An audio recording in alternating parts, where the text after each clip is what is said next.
Hello, everyone, and welcome. Or welcome back to the Wizarding World Legacy Podcast, where we discuss the magic of the Wizarding World's past, present, and future. We're your hosts, Eric and Jasmine. And today we're going to be giving you a pretty big update about, moderate-sized update. Mild to medium. Overdue update. Yeah, overdue. Yeah. Absolutely. On everything that's come out through sort of May and June for news for the Harry Potter series. Yeah, you know what? I'm not going to judge the size of it. It's an update. It's an average-sized update. It's an average-sized update that everyone should appreciate. Yeah. Should still appreciate it because it's still an update. So. Yeah, there's a lot you can do with the information. Exactly. First and foremost, arguably the most exciting part, today, the day that we are filming, we are officially 183 days away from the premiere of The Sorcerer's Stone Episode 1. And when you see this, you'll be even closer. So that's pretty cool. When I say the Sorcerer's Stone, I mean... the Philosopher's Stone, because they didn't name it like a bunch of muggles this time. Exactly. So going with a wizardly interpretation, we are getting pretty close. Hope you guys are getting excited. Just as, you know, a quick, early, casual, and fun reminder. A super cash reminder. Maybe subscribe so that you can, you know, go on this 183-day journey with us. And then continue the journey afterwards. Exactly. And if you like the content that we provide here, make sure you say a little like on the video. Yeah. You could. If you're so inclined. Exactly. 183 days. We're getting very excited. Our perfect Potter prep party. We're going to try that again. Our perfect Potter premiere party prep is underway. Yes, it is vastly underway. We are doing tons of research. We are eventually going to share some of our ideas with you guys about what we may have at our Potter premiere party. I had some thoughts on how we might best share that with you guys. So I'd love to hear from you in the comments below as to whether or not you like one idea versus the other. Absolutely. I had thought about, like, as we keep approaching the release of the series, releasing some recipe ideas. My wife is a wonderful chef, and we could actually make some of the recipes live so you know how to make them and have them ready for your Potter premiere party. So that, in that case, we'd be doing it a little early. Our original intent was like, Potter premiere party. Hey, it's Harry Potter release day, and here's what we've done. But I'm thinking... But a prefect preps. A prefect does prep for their perfect Potter premiere party. Got it that time. Probably we should pretty much just prep like a prefect. And we will share that prep with you. Exactly. Maybe something along the lines of chocolate frogs or butterbeer, things like that, or some of our original ideas on what we could include. Mm-hmm. But if you guys have any Harry Potter specific recipes that you guys would include at your perfect Potter premiere party, that's prefect valuable. Prefect perfect. Please comment them below, share links with us so that we can see if we should try and make some of these recipes live and share that with you guys so that all of us can be just as prepared as possible moving on. Thank you. If nothing else, it would be funny to see us struggle in the kitchen to do that. Exactly. Because I'm actually not kitchen competent. You're culinarily impaired? Culinarily inept, if you will. Yeah. But I am always willing to try because I have a super good attitude. Next up, Peter Serafinowicz Bless you. Has been cast as Peeves, the Poltergeist. We have our Peeves. Finally. Our first Peeves. Well, we had a Peeves, but we got rid of him. Yeah, he was dead on the cutting room floor. Exactly. Ironically, fully dead. Peter is a 53-year-old English actor, comedian, and writer, well known for his parts in Shaun of the Dead. I think he played Pete. He did. Ironically. But he also voiced Darth Maul in Star Wars Episode 1. Phantom Menace. Yes. So he's going from being one type of menace to another. Hey! So very excited that we finally have sort of a face to a name. Very, very excited that we're going to have a Peeves. And he is pretty funny, actually. So I think he'll do a great job. He is funny, but he can do the whole like half funny, half irritating, half maniacal. Yes, that's exactly what I was looking for. There's three halves there. It's great. It's mathematically impossible. But only a poltergeist can do it. Pretty excited. In other casting news, Zoe Calhoun has been cast as Morgana Le Fay. Because for those of you who don't know, Morgana is a famous witch. Is she real? King Arthur was real, right?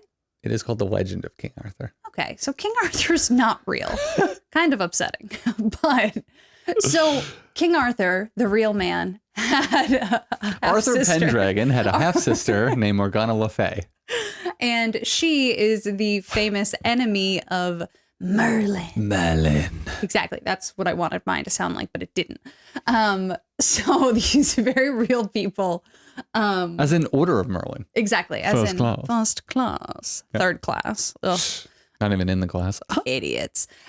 So she is a mythical witch, I guess. And Zoe Correct. Colquhoun has been cast to pose as her. I'm going to say this now, though. Switch your first O in your name for an A. Zoe Calhoun. It just sounds better, Zoe. Okay. Come on. But we don't know. She's from Sweden. Like, maybe it's a Swedish thing.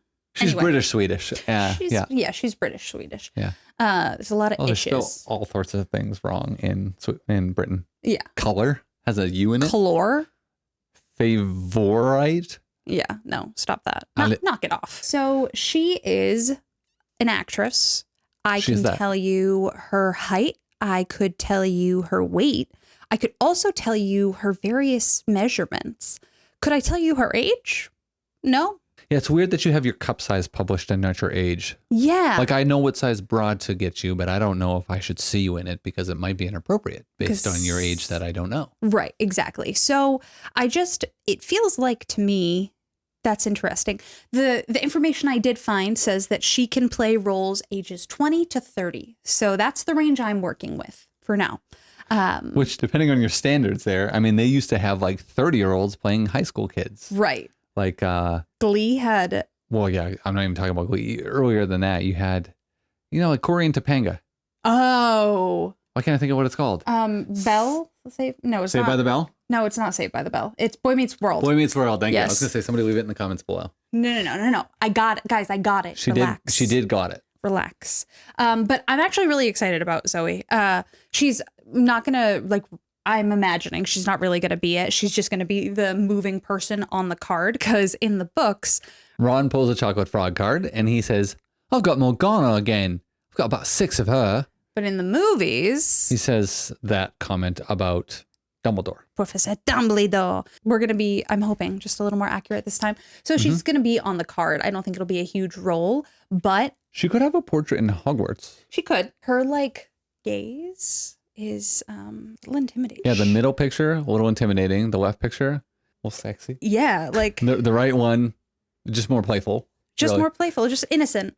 So she's got a range, which I think you needed for Morgana. Funny enough, I did watch the show Merlin. As did I. Yeah, with which centered more around Merlin, but had like the story of Arthur Pendragon and Real people. Uther Pendragon, his father, and Morgana was in it, and she was played by the girl who plays the assistant in the Jurassic Park or Jurassic World, I think 2. Is it 1 or 2? She's the one who ends up getting taken and picked up by like the pterosaur and then dropped, and then the megalodon eats her. Really? She played Morgana in that series. I didn't clock that. That's the first time I ever saw her in any show or movie or anything, and she can play a maniacal, crazy witch very well. Yeah. But I think this Zoe probably can too. Yep. I'm looking forward to Zoe's performance. Yeah. However brief, I think she'll kill it. Yeah, I'm hopeful we get some like crazy interaction with the card, like we hear with the portrait in Grimwald Place. Oh, yeah. Something like that. In other non-confirmed news, theories, rumors, Speculations. Achillea is rumored to potentially maybe be our next Ginny. Because as we covered in a previous episode, Gracie Cochrane. is no longer going to be our Ginny Weasley. Did you read the No. further statement about that? No. Yeah, so the studio execs released a statement. They released a parent statement. There is like a full press statement worth reading. If you just Google Zoe Cochrane, Ginny Weasley parent statement. Gracie Cochrane. But Yeah, not Zoe Cochrane. I'm sorry, Gracie Cochrane. Parents statement. You can read the whole thing for yourselves, but it's it just kind of confirms that it wasn't the studio exec saying bye bye. It was the now this is like too much, which sucks because you should have known that going into this. I agree. And Gracie was perfect. Yeah, and Although I will say, Thea may not have red hair. she has a reddish tone in this photo. Yeah, She she's definitely has like red in there. undertones, maybe. She's 12 years old and she's been acting for 9 years because she started when she was 3. Just crazy. Yeah. Like actually acting. Actually acting. Yeah. Like she has, most of our like child actors have nothing on their resume. Yeah. She's got like 12 different things, from commercials to TV shows to movies. And the nothing on the resume isn't like a bad thing, because you get to No. like mold this person into the character you want them to be. But at the same time, I think for the kid, it's kind of like, all right, well, this alone will define me for the rest of my life, which is hard to avoid with a 10-year series anyways. Right. But at least for her, I mean, she's been in The Witcher. She did an uncredited Uncredited appearance appearance in that. in The Witcher. She's done stage acting. She's done, what was it, stage acting, or she's done theater of some sort. Yeah. But, and then she's done TV and films. So like she's done stuff that people might recognize her from. And the picture on the right here, I actually remember that from The Witcher, from that like uncredited appearance. It's a short scene, but I can distinctly remember it. I'm going to have to go back and find it. I don't remember what season was it. I think it's on her IMDb. I think it's in season 4. I was looking through her IMDb, and she's got a picture at this like conference that's 100 top child prodigies or something. First of all, I didn't know we had conferences and associations for that. Probably because I wasn't a child prodigy. Same. Also, I think that she's probably going to be a pretty impressive person. Yeah, I think she'll do fine. And again, she's got like some variety. Okay. She's got some variety like in her headshots here of her like presentation of herself. And I think she's going to do a good job. And she might be able to bring out that like bold, like takes charge Ginny Weasley in a way that maybe Grace didn't feel comfortable doing. Absolutely. And I think that with season 2, like if Thea were to be cast, again, this is a rumor, but if Thea were to be cast, jumping in with season 2 where Ginny has such a big role.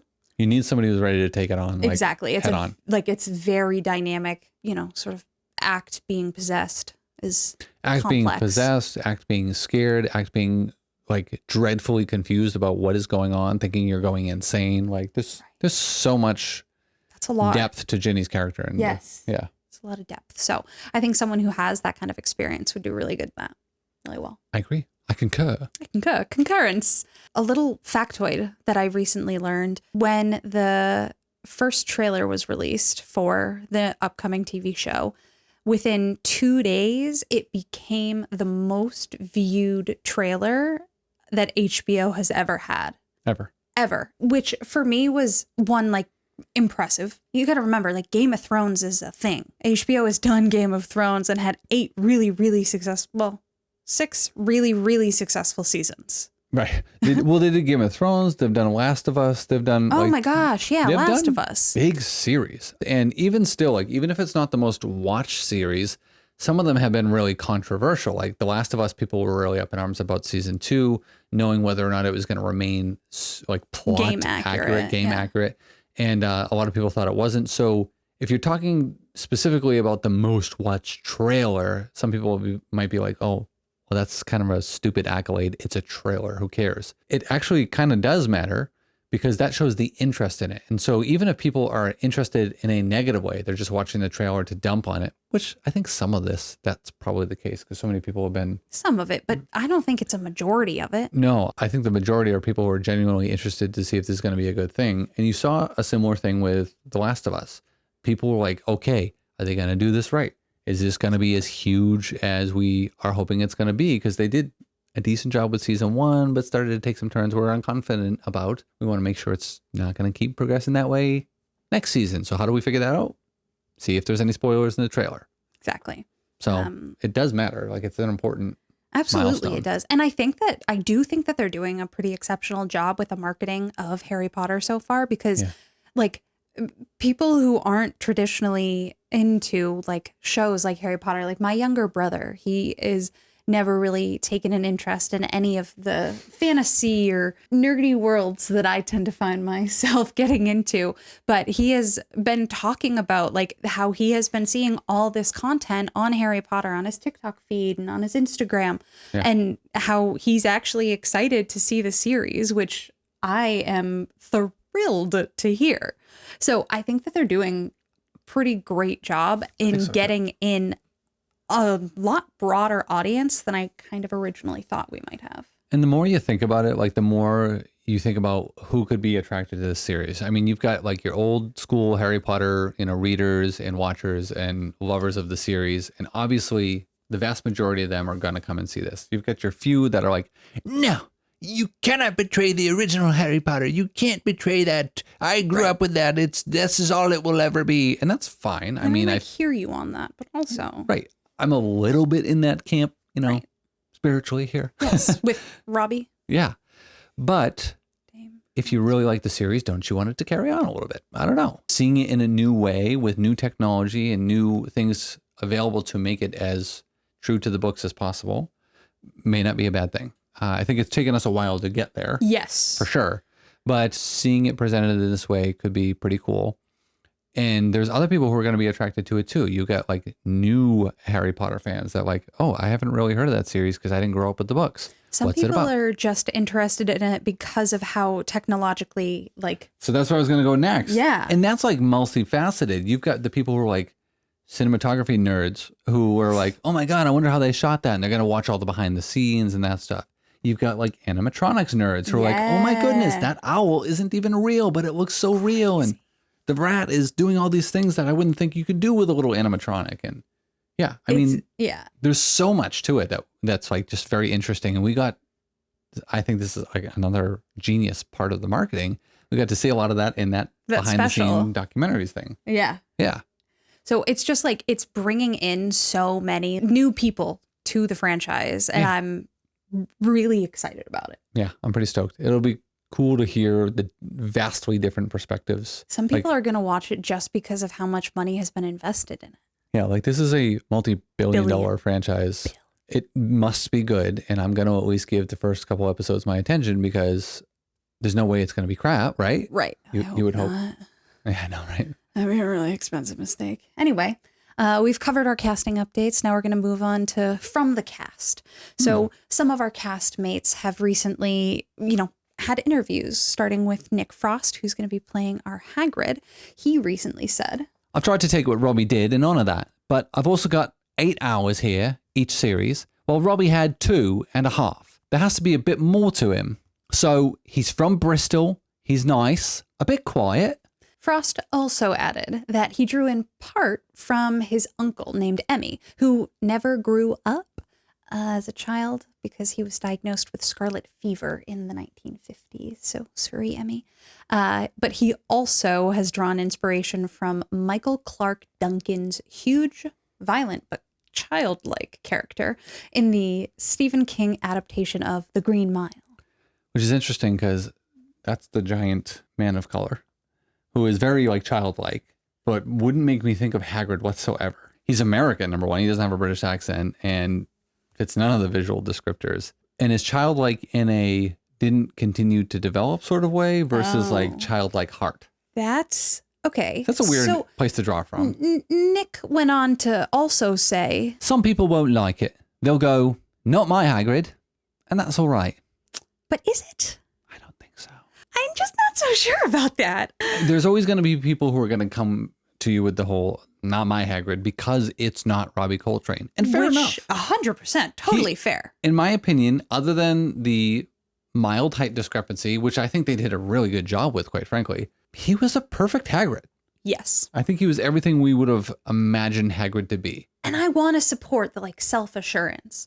But at the same time, I actually really would prefer you take the stance of like, I'm going to give this one my all and I'm going to try and do it justice. Like justice. I don't know. I think for me, it's like some people might not like it. That is giving me too relaxed. That's defeatist vibes. That's defeatist. I need you to have some stake in the game.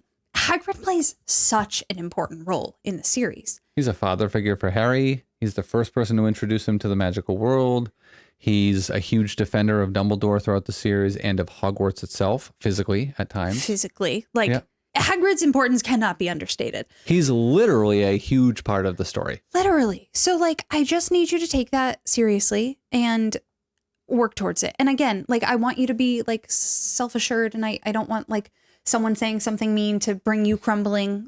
That's obviously not what I want. I want you to have good mental health, but also be like, I'm going to be really good, or I'm going to try my best. Yeah. I mean, you don't even have to say he's going to be really good, because to your own statement, yeah, it's not everybody's going to like it. That's true of every character that's ever been played. Not everyone's going to like them, except for Snape by Alan Rickman. Everyone like that. There are certain elements to his character that I think kind of slap you in the face. For example, when the former director says, I saw him and I said, oh, we did that. Why are they just copying what we did? I thought they were doing something new. It looks like he's cosplaying our Hagrid. Not great.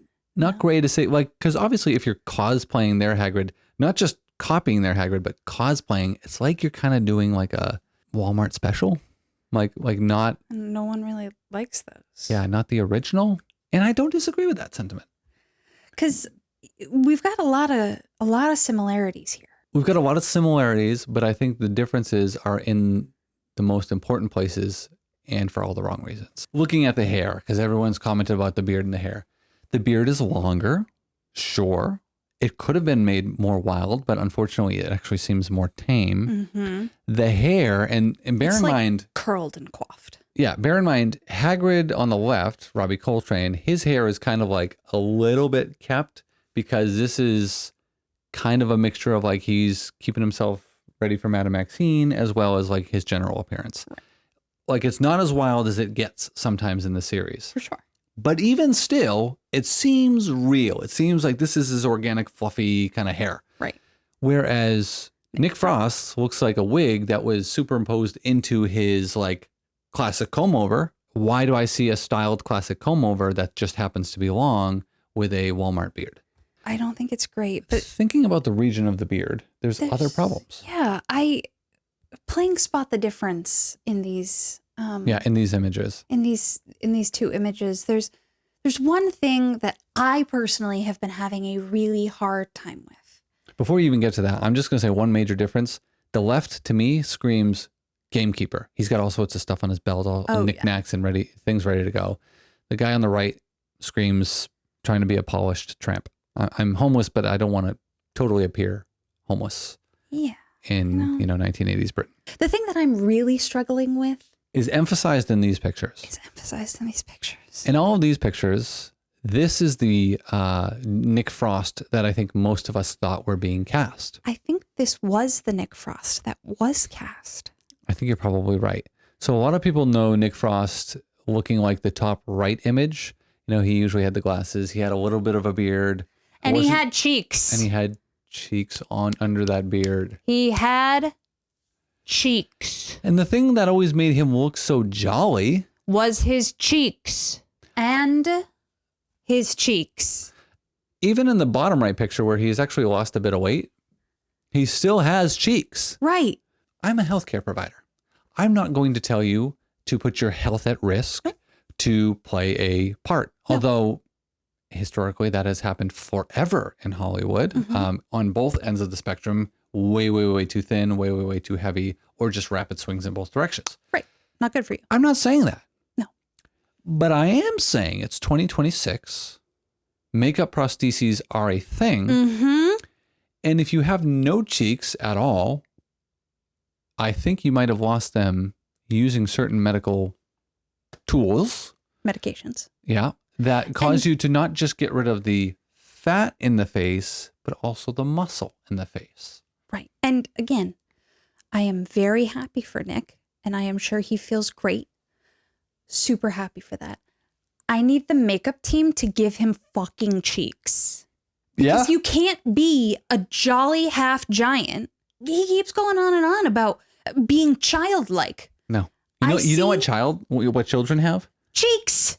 Some fat left in their face. All I see when I look at your face is like a sad old man. Like who's hollowed out. You know, one of the most, I think, pivotal scenes that's like emblematic of the reason for the cheeks.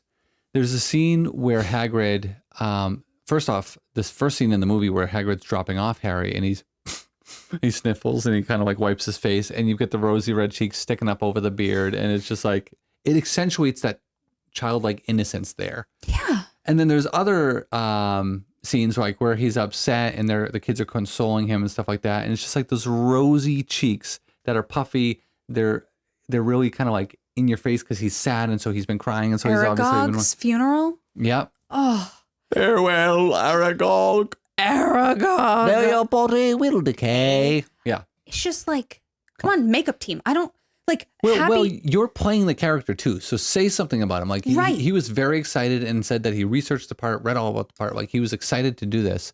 All right, be excited to do it right. Don't go in to the project or be a season in and be like, yeah, they're not all gonna like it.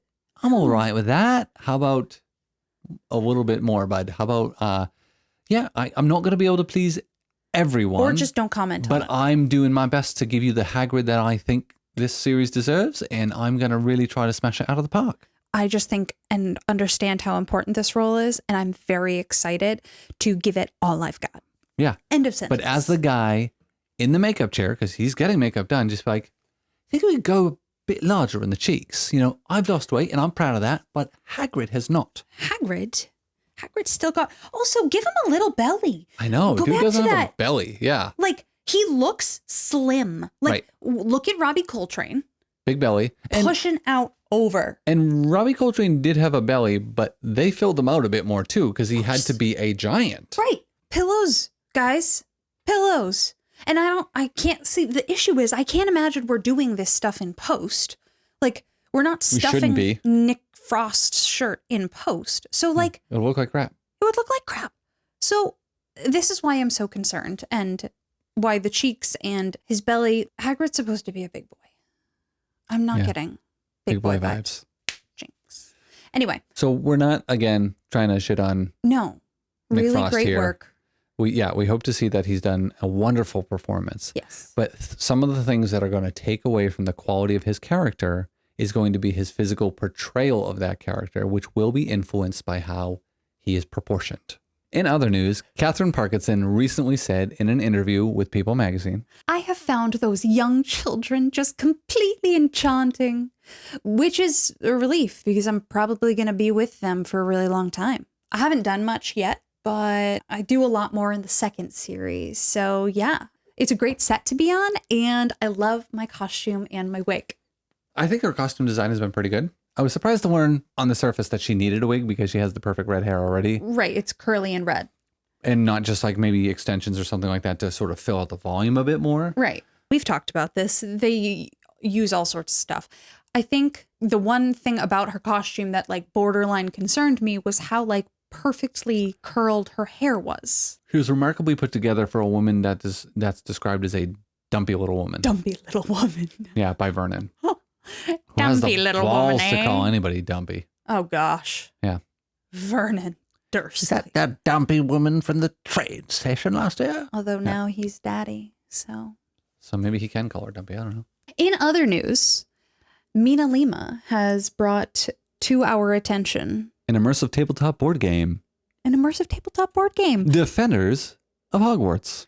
Now, for those of you who might remember, MinaLima is responsible for the majority of everything artistic within the Harry Potter series, except for finishing the book series. Yeah, so they were doing the illustrated editions and they were lovely. But we got to the fourth one and they said, nope, not finishing. Peace out. Not finishing. I'm not finishing. You can't make me. And I tried to defend them because I was like, you know what? They were probably being treated unfairly. They probably weren't given the right contracts. Blah, blah, blah, blah. But you know what? You're still doing stuff for them. Right? Like, so what was it, MinaLima? what is the deal? Why wouldn't you finish the damn books? That's my question. Yeah. But they are bringing an intensive tabletop board game that will have deck building, action point spending, and movement across what they describe as a detailed game board. Playtime's about 90 to 180 minutes. Play And with 2 to 5 players. exactly. For ages 13 and up. Yeah. So, In this game, you go back to the famous school of witchcraft and wizardry, Hogwarts. which has been infiltrated by Death Eaters. Oh, we've never seen that before. No, not even once. Not even once. Or 7 times. Oops. Before the battle begins, participants get to explore the legendary grounds, Which is pretty cool. cast spells, Mm. and seek the aid of magical creatures. Which I would personally love to seek the aid of. all sorts of magical creatures. A unicorn, probably. I think that Think would about be. a mooncalf. They don't seem very helpful, but they're cute. I was going to say, I don't think they're helpful. Nifflers, Nifflers, but only if I need to steal stuff. which I do. Oh, yeah, that makes sense. Steal the Death Eater's wands. Yeah, but only if they're shiny. I mean, they're all pretentious prats. Oh, that's actually an excellent point. Niffler all the way. The game includes a unique twist. You can actually choose to be on the side of the Hogwarts defenders and protect the house, or take the role of a Dark Force member to ensure Voldemort's victory. Which we don't often see. Yeah, usually it's like, oh, you're just playing through the game and you have this one role to play. Right. You can only usually be a good guy when you're playing in any of the Harry Potter games. Sometimes I'm a good guy. Sometimes I'm a bad guy. I'm the bad guy. Thank you, Billy. Yeah. I'd check it out, but I'm not a big board games guy, largely because my son flips his shit So funny. anytime we play. So funny. No! Yeah. He just flips out and you think he's going to kill somebody. And I'm like, bro, you're 9. How do you have this much in you? Also, he's a peanut. Yeah. He's very little. But to hear his voice go that low. Oh, was yeah. It's terrifying. scary. One time I tried to steal a property in Monopoly. Did not work out for me. Yeah. I thought someone was going to end someone's life. I live to regret that. Yeah.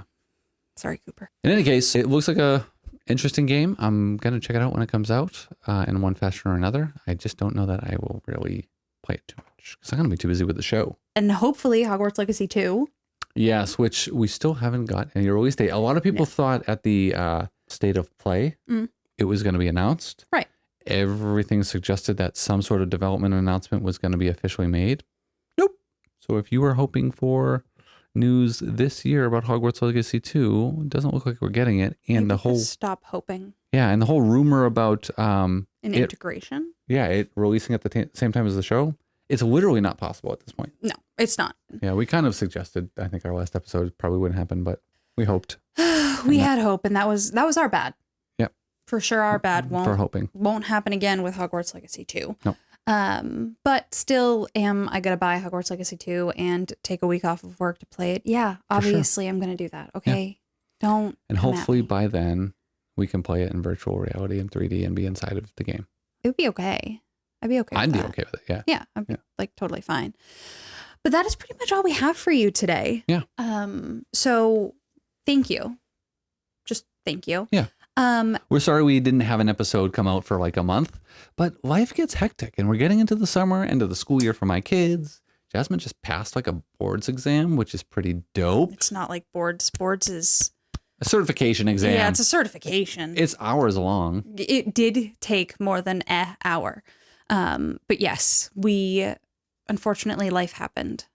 And this is not actually our job. We do this for the love of the series. The love of the game. Which is interesting. We had someone call us out trolling on our last video and they're like, you do this for a job and you do this, like giving us a hard time. I'm like, actually, no, bro. No, I got We can't monetize our channel. We don't have enough followers. What are you talking right. about? So like also subscribe.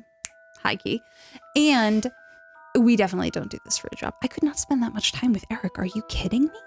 I'm hard to be around. Come on. He definitely can't put up with me for that long. I may seem charming and amazing right now, but She doesn't. give it more than an hour, you're gonna regret some things. So Someone's getting about a cadaver. exactly, and it's probably me. And that's all we have for you this time, guys. So until next time, keep your wands at the ready. And stay magical. Finite.